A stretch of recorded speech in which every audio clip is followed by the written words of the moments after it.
one. Today I just want to do a little tutorial on how to service your air compressor. I've had this one for about going on 3 years, and the old saying goes, the mechanics tools and the mechanics equipment is stuff that don't never get serviced. So I'm going to prove some people wrong today.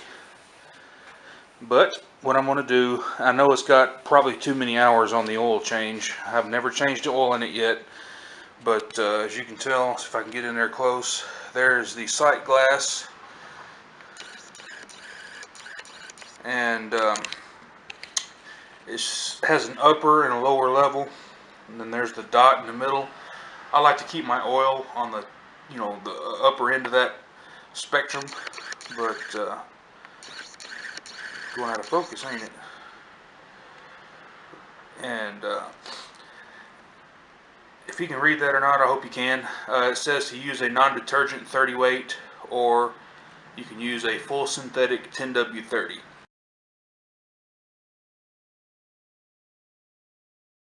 Well, it's so hot here in Texas that I'm going to use a full synthetic, but I'm going to use a little bit heavier oil. So we'll go ahead and get the oil changed in this machine, and I'm going to show you how to dust off the air filter and give it a good once over. Go ahead and run your compressor and get it good and hot. Right here is a drain plug.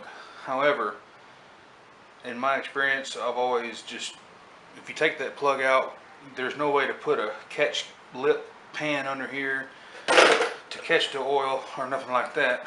And I've just got a bucket here and a 1 ounce per pump per stroke thumb pump that you would use to like pump out gear oil out of a bottle. And it won't take long, but as you can tell, it's a whole lot less messy. And we will drain this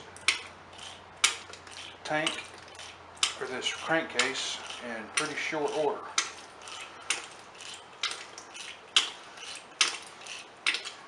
If you have an oil evacuator, that'd be great too.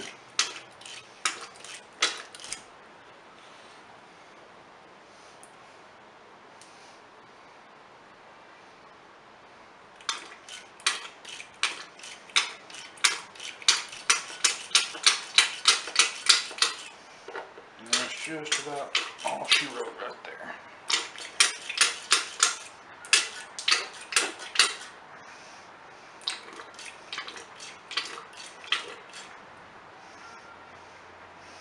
Kind of get it down in there and feel towards the bottom.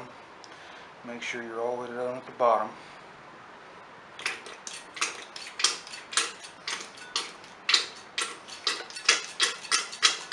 And I ain't sucking any more out, so I'm gonna call that good. Go ahead and slowly add the oil back into the crankcase.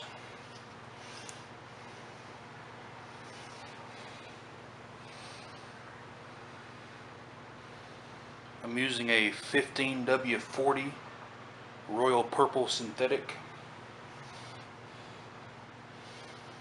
And that should do it right there.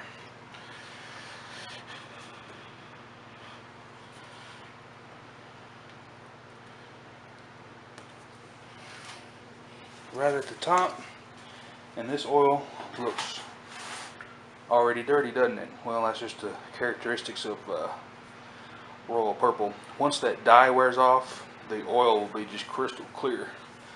But go ahead and reinstall your check valve right here. Where did I put it? This is actually a vent. It's got a check valve in it. It lets pressure out, but it won't let pressure in. So go ahead and you can check that with your mouth. You can make sure it's working.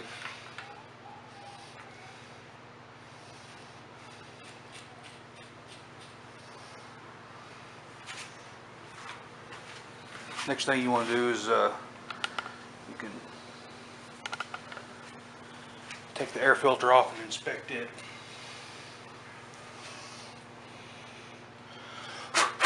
This one's in real good shape.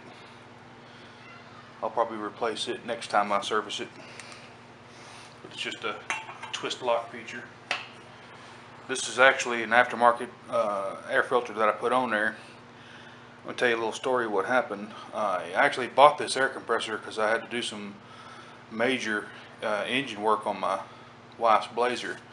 My sister had owned it at the time, and then I was having to do a intake manifold job on it, and all I had was a little old pancake air filter, and it just wasn't getting it. It would just kick on every 5 seconds every time you hit a die grinder. So anyway, it's been a good one so far. So I'm going to go ahead and pop the belt cover off, and let's inspect the drive belt. Let's take this one out.